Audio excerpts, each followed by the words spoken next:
बिस्मिल्लाहिर्रहमानिर्रहीम। Hello friends, क्या हाल है? ठीक है, आप खैरियत से हैं? आज हम कुछ सेंटेंसेस देखेंगे। ये 3 टेंसेस हैं, तीनों टेंसेस का देखेंगे। एक होता है प्रेजेंट, पास्ट और फ्यूचर। प्रेजेंट का इज़, पास्ट है वाज, फ्यूचर है विल बी।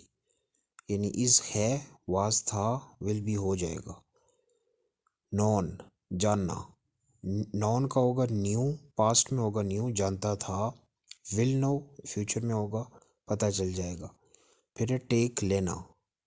ठीक है, इसका पास्ट होगा टुक, लिया, और फ्यूचर होगा विल टेक, ले जाएगा। फिर उसके बाद है सी, देखना।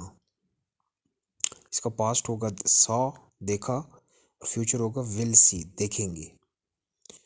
फिर कम है, कम का मतलब आओ। कम का पास्ट होगा केम, इसका फ्यूचर होगा विल कम, आऊँगा। और उसके बाद है थिंक। थिंक का पास्ट है थॉट और फ्यूचर है विल थिंक। कुछ सेंटेंसेस देखते हैं। मैं कसम खाता हूँ, आई स्वेयर।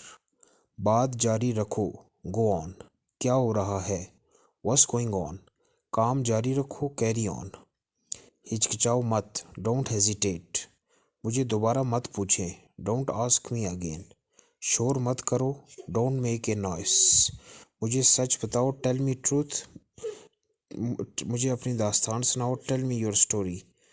सिंपली होना ही, इससे अपने जहन में रखो, please keep it in your mind.